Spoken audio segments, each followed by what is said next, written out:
We got I think 1.5 inches, 2 inches of rain while we were gone. We were only gone for a couple days, but I'm gonna take y'all with me on my first look at the crop since I've got back, and we'll go see what everything is looking like right now. These late cantaloupes are still hanging in there. Looks like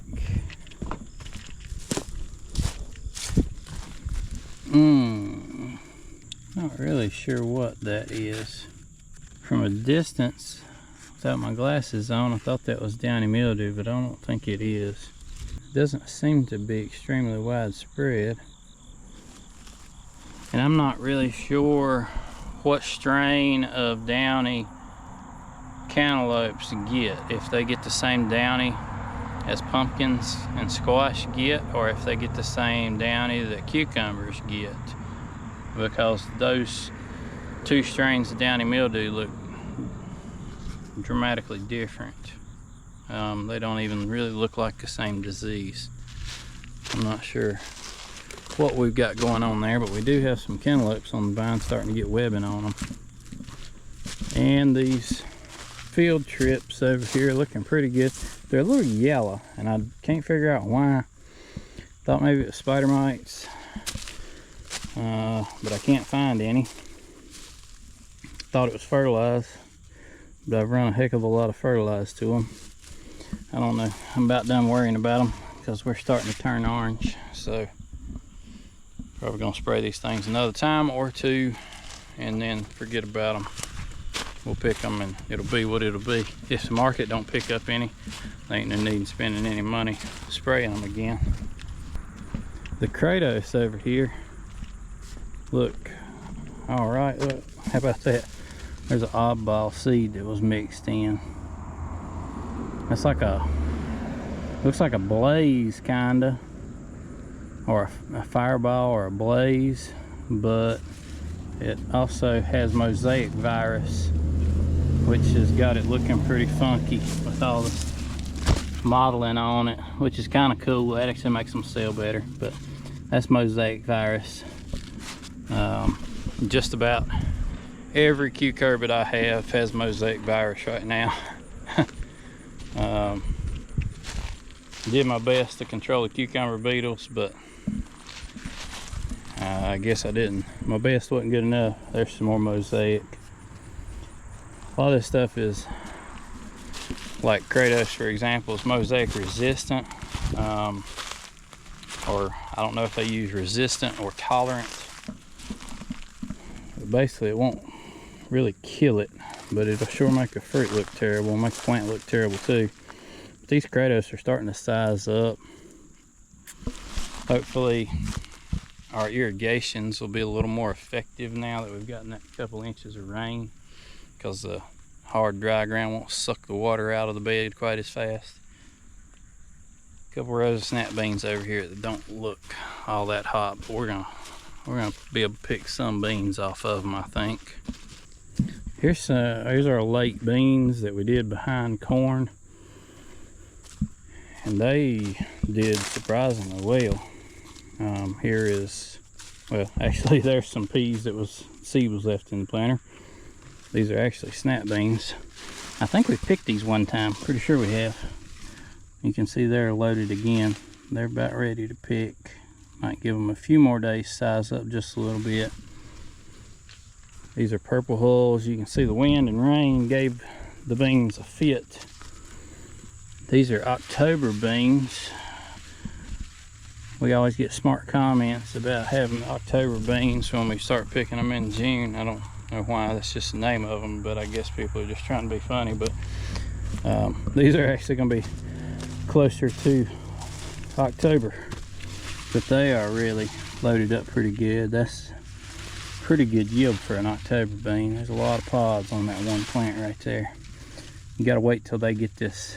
Let me see if I can find one. So they turn kind of a pink, and they get these veins all over, more of a red, I guess.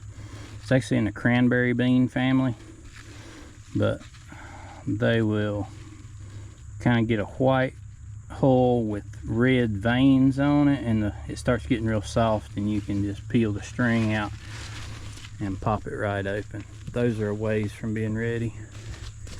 These half runners that I had such a pitiful stand on, I didn't think was going to make anything, are daggone loaded. I mean,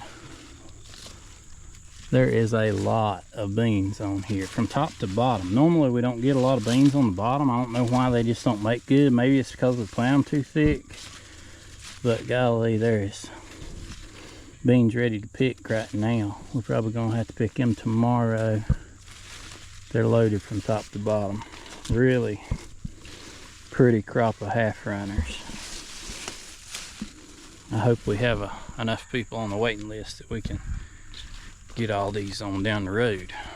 All that wind and rain, driving rain, I guess. We had some blown down tomato rows. That is a real problem when the tomatoes, the vines get so top heavy on these trellises. It's all connected together. If it starts going, it'll go. Heirlooms starting to break color. That's a pretty Cherokee purple. With the lack of market that we're seeing right now and all the other struggles, the last thing I wanted to come home to was tomatoes that look like this. And it could be worse. The whole field could be flat, but you can see they're blown down pretty bad.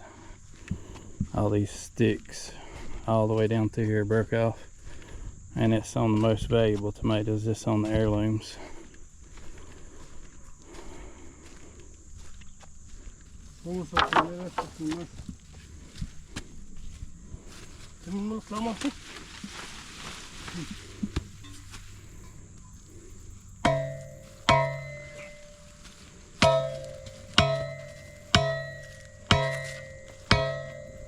Well, that's a daggone mess. But on a positive note, I do have a market for this winter squash, and it looks fantastic. We're gonna try to get all of this, or most all of this, picked here at the end of this week. The way that we always do it is we will pick acorn. Acorn cannot lay in the field. Matter of fact, acorn don't need to be in the field if it doesn't have good foliage on it, because it will sun scald and go to pot in a real big hurry. So we pick acorn, haul it out of here. The butternut and the spaghetti, on the other hand, I like to let it lay in the field for a few days. You can let it lay in the field a week if you ain't got a cucumber beetle problem. Cucumber beetles like to eat the skin off of spaghetti squash for whatever reason. I guess because it's yellow. You know, bugs are attracted to yellow. Insect traps are always yellow. But they will eat the bark off of it. Butternut not so much, but the spaghetti will. But I like to let them lay in the field. We cut them and we will stack them neatly on the plastic rows and let them lay for a few days. And it really helps the spaghetti squash with durability. It hardens up the rind on it, and the butternut squash, it gives it more of that buff color, and I think it hardens it up a little bit. But the big deal with butternut is it's so bad to ooze from the stem. It's got a real thick sap that will ooze out of it. So we always try to let it lay until the stem dries up, so that you don't get that ooze mess all over everything, which you will if you put it all in the bin immediately. On down here on our most recent stuff, I would say about 60% of our lettuce made it. It was way too hot when we planted it, and it just did not get off to a good start.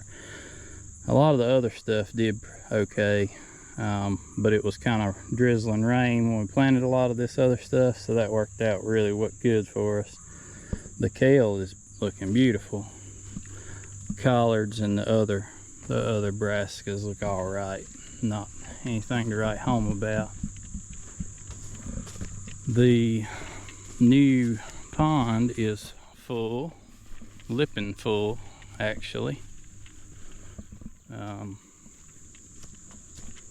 Looks like we actually got it up far enough that it ran, and somebody has been down here bahaing in the where I had this all raked out slick as a button and sown grass. Probably my children. But the pond is up and running through the spillway. This is where the dam's going, or the pier is going. I didn't cut anything. I put the post in and put the bracing on the post, and I didn't cut anything because the water wasn't up, and I wanted to let the water get up where it was going to be so that I would know exactly what to do. That's the reason that looks the way it does. It looks like we did a pretty good job of judging where everything was supposed to go. Boat is still here and not sank, so that's a good thing. I brought it. It's kind of silly to have a 16-foot boat in a 30-foot pond, but there's not much else way to build this pier because it's the water's over my head right down here at the bottom of those posts. But for this time, we re-engineered the pond a little bit. The runarounds on both sides are the same grade, so if the water does get up, it will be running around both sides and not concentrating to one side. And we've got a double spillway going on, so we've got our primary spillway and then we have got our emergency spillway, and it looks like our primary spillway is just a touch stopped up with junk. I'm hoping that with this rain I can get this grass off and running here pretty quickly so that we get this dirt all glued down.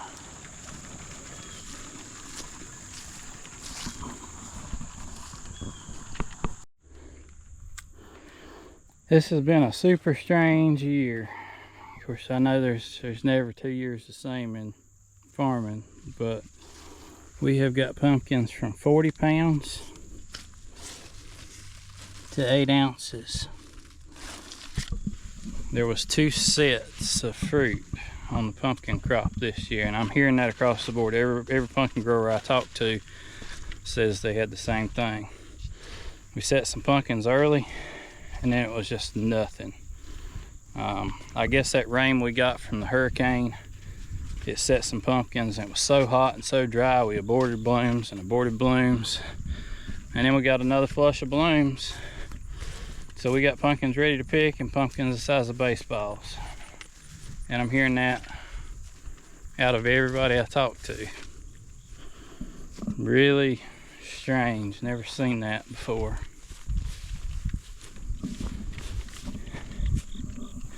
We're just about done over here, I think. They did get a little bit of fertilizer in through the drip to them last week, but just kind of by default, the way the field's hooked up. Yeah. I mean, it turned the vines on these half rounders nice and pretty, greened them back up, but hey, we're about done picking these. We're about ready to pull the sticks. Not much left.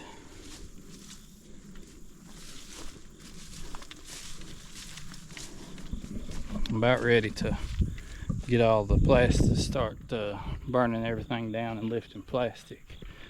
I'm really just about to the point of saying I've had enough fun for 1 year and move on. Well, we got all them tomatoes stood back up finally, and for fall of the year, we have really got the store stocked up pretty dang good. We got some Brushy Mountain, North Carolina apples in here. Still picking some cantaloupes and canary melons. These are the late plant, or the first plant of tomatoes, believe it or not. Still picking some of them. And we're starting to get on the new ones, as you saw a while ago. Getting into the fall stuff, the butternut, spaghetti, and acorn. But we've still got all the summertime stuff too. Here's a few of the pumpkins that we have got out of that field. You see the size on that Atlantic Giant. And here's something pretty cool that we've started doing this year. These succulent pumpkins. And so far they've been pretty popular.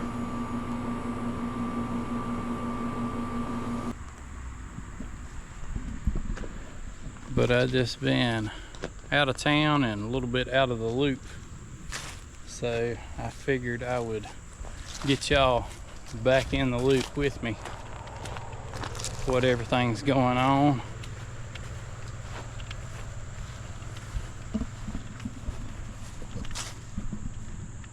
Our pansies have been more popular than I anticipated.